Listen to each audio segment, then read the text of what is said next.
2023년 8월 14일 오늘의 말씀 시작하겠습니다. 오늘 나눌 말씀은 요한복음 3장 1절에서 8절 말씀입니다. 그런데 바리새인 중에 니고데모라 하는 사람이 있으니 유대인의 지도자라. 그가 밤에 예수께 와서 이르되 랍비여, 우리가 당신은 하나님께로부터 오신 선생인 줄 아나이다.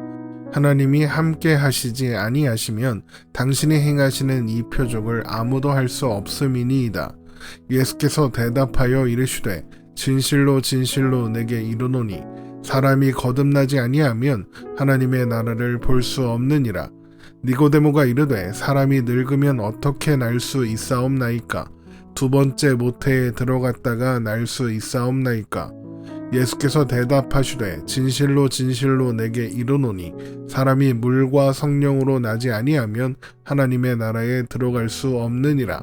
육으로 난 것은 육이요 영으로 난 것은 영이니 내가 내게 거듭나야 하겠다 하는 말을 놀랍게 여기지 말라. 바람이 임의로 불매 내가 그 소리는 들어도 어디서 와서 어디로 가는지 알지 못하나니 성령으로 난 사람도 다 그러하니라. 아멘. 예수님께서 예루살렘에 머무시던 어느 날 바리새인 중에 니고데모라 하는 유대인의 지도자 중 한 사람이 예수님을 찾아왔습니다. 요한복음 3장 1절입니다. 그런데 바리새인 중에 니고데모라 하는 사람이 있으니 유대인의 지도자라. 니고데모에 대한 설명을 보면 그는 바리새인이며 유대인의 지도자입니다. 바리새인들은 율법에 엄격했던 사람들로 율법을 더 완벽하게 지키기 위한 행동 강령인 장로들의 전통까지도 철저히 지켰습니다. 그래서 당시의 사람들은 이런 바리새인들을 존중하고 존경했고 그렇게 그들은 자연스럽게 영향력이 있었습니다. 그런데 이런 영향력은 대중의 지지로 인한 간접적인 권위에 불과했습니다. 그런데 그런 바리새인 중 하나인 니고데모는 거기서 한 걸음 더 나아가 유대인의 지도자였습니다. 그는 유대인들의 자치기구였던 사네드린의 멤버였던 겁니다. 사네드린은 바리새인, 사두개인, 제사장과 서기관들의 대표로 이루어져 있었는데 사네드린의 구성원이 되려면 부유한 귀족 가문에 속해 있거나 각 당파를 대표할 만한 영향력이 있어야 했습니다. 그러니까 니고데모는 바리새인들 중에서도 영향력이 있는 부유한 귀족 가문에 속한 사람이었다라고 추측해 볼 수 있는 겁니다. 또한 성경학자들은 니고데모라는 이름이 백성을 정복한 자라는 의미의 헬라식 이름이라는 것을 근거로 그가 로마 정치와도 꽤 가까운 인물이었을 것이다 라고 추측합니다. 이런 니고데모의 종교적, 정치적, 사회적 위치를 고려하면 그가 밤에 예수님을 찾아온 것은 어쩌면 당연한 일이었을지도 모르겠습니다.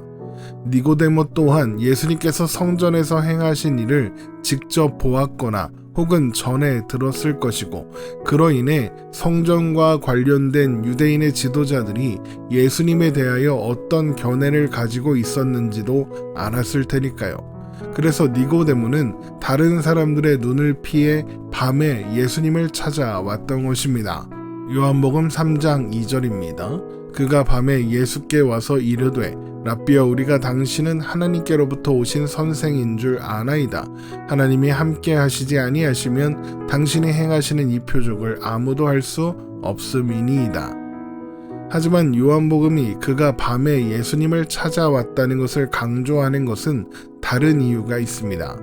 요한복음에서 밤은 주로 부정적인 의미로 사용되는데 밤은 곧 어둠이고 어둠은 예수님께서 이 세상에 오셨을 때의 세상의 상태를 상징합니다. 참 빛이 세상에 왔으나 어둠이 깨닫지 못했죠. 요한복음 1장 5절입니다. 빛이 어둠에 비추되 어둠이 깨닫지 못하더라. 그러니까 니고데모는 다른 사람들의 눈을 피해 예수님을 찾아온 것이겠지만 요한복음은 니고데모가 밤, 그러니까 어둠에 속한 사람이라고 말하고 있는 겁니다. 그렇게 밤에 예수님을 찾아온 니고데모는 예수님이 하나님께로부터 오신 선생인 것을 안다고 하나님이 함께 하시지 않는다면 예수님이 하시는 표적을 아무도 할 수 없을 거라고 이야기합니다. 요한복음 3장 2절 말씀 다시 한번 읽어보겠습니다. 그가 밤에 예수께 와서 이르되 랍비여 우리가 당신은 하나님께로부터 오신 선생인 줄 아나이다. 하나님이 함께 하시지 아니하시면 당신이 행하시는 이 표적을 아무도 할 수 없음이니이다. 재미있는 것은 니고데모가 우리가 압니다 라는 표현을 사용하고 있다는 것입니다. 이것은 사내들인 공의에 속한 사람들 중 몇 사람이 같은 생각을 가지고 있었고 니고데모는 그들을 대표하여 예수님을 만나러 온 것이다 라는 것을 추측할 수 있는 것입니다. 아마 이 사람들 중 성경에 기록된 대표적인 사람이 예수님께서 십자가에서 숨을 거두신 후에 그 시신을 수습하여 장례를 주도하는 아리마대 요셉일 것입니다. 마가복음 15장 43절입니다. 아리마대 사람 요셉이 와서 당돌이 빌라도에게 들어가 예수의 시체를 달라 하니 이 사람은 존경받는 공회원이요 하나님의 나라를 기다리는 자라.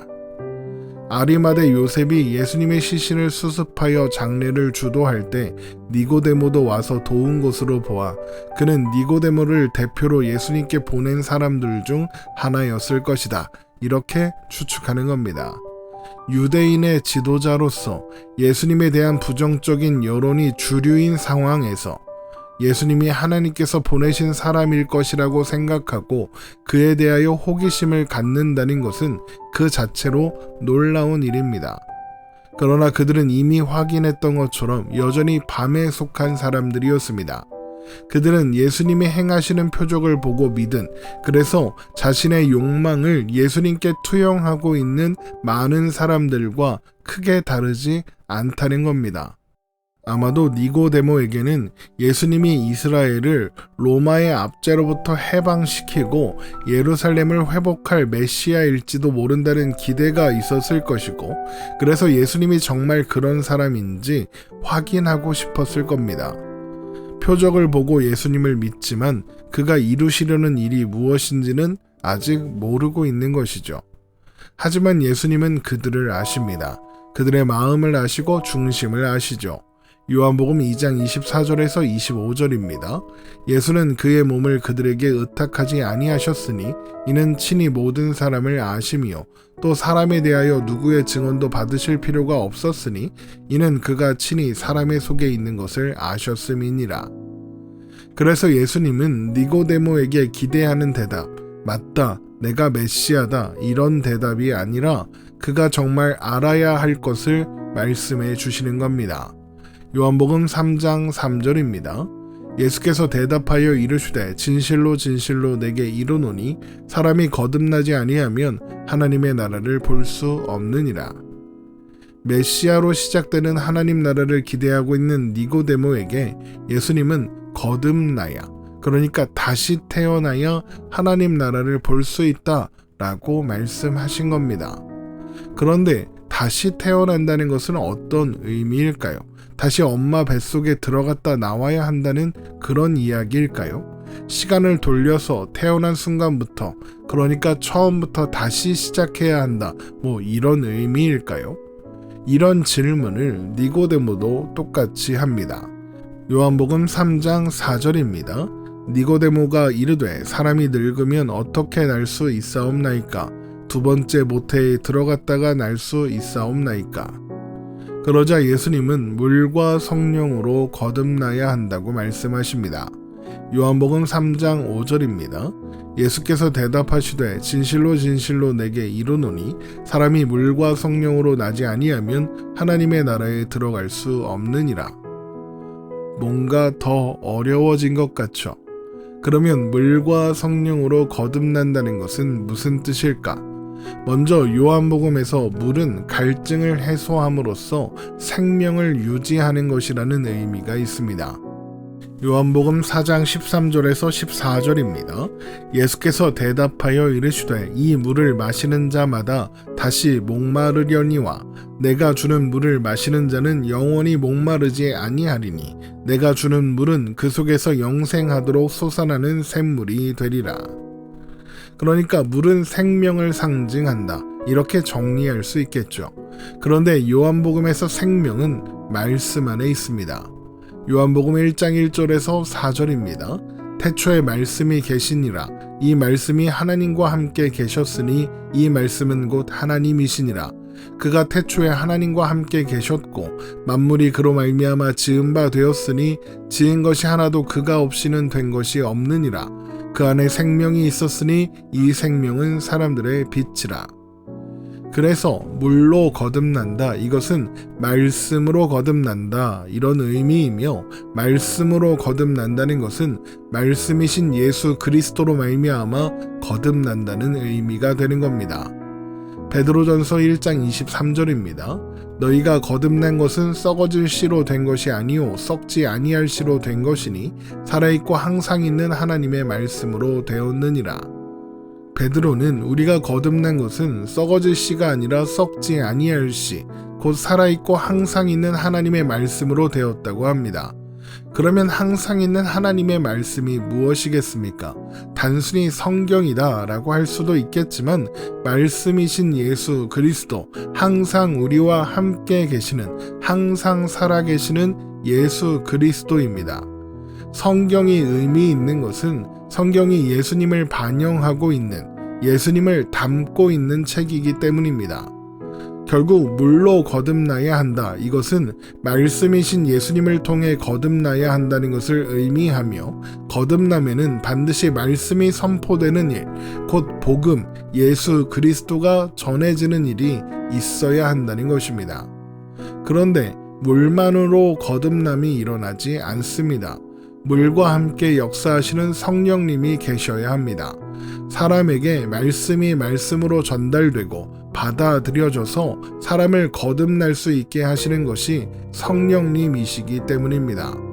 요한복음 7장 38절에서 39절입니다. 나를 믿는 자는 성경의 이름같이 그 배에서 생수의 강이 흘러나오리라 하시니 이는 그를 믿는 자들이 받을 성령을 가리켜 말씀하신 것이라.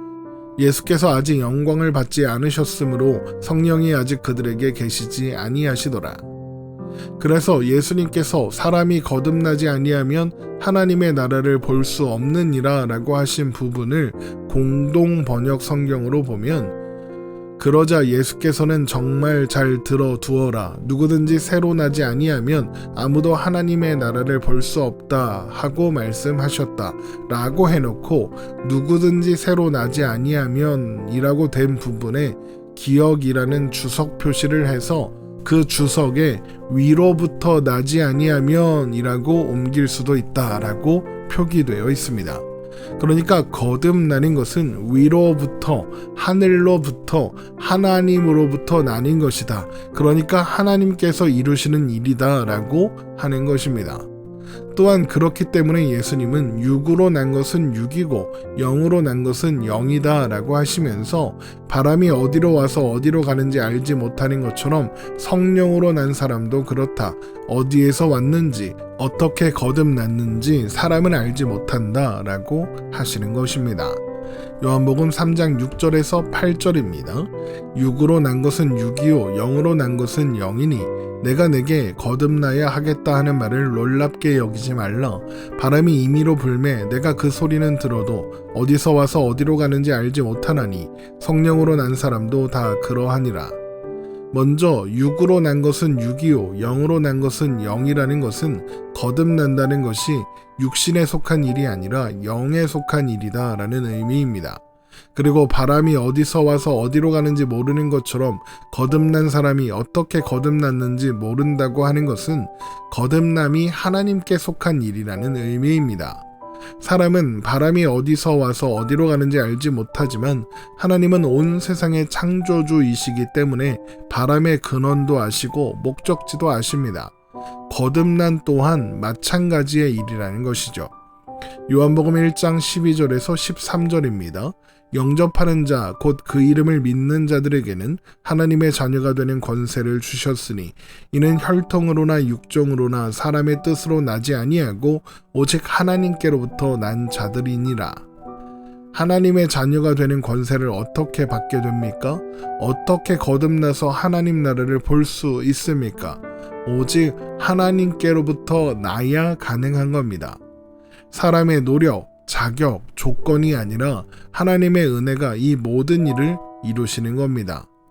니고데모가 밤중에 예수님을 찾아올 수 있었던 것, 그래서 거듭남에 대한 말씀을 듣게 된 것, 그리고 이후 예수님이 십자가에 못 박혀 죽으신 그때 밤이 아니라 낮에 다른 사람들의 시선은 신경 쓰지 않고 예수님의 장례를 주도할 수 있었던 것, 모두 하나님께서 니고데모를 이끌고 인도하신 결과인 겁니다. 우리들 또한 마찬가지의 은혜를 받았습니다.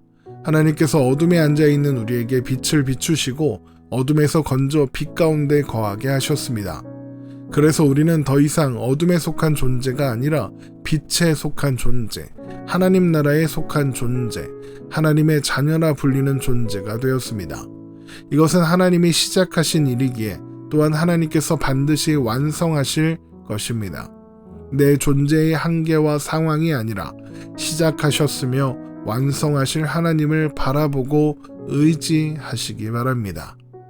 오늘 말씀 이렇게 마치겠습니다. 내일 말씀 묵상은 하루 쉬고 모레에 다시 이어가도록 하겠습니다. 오늘도 평안한 하루 되시기를 주님의 이름으로 축원합니다.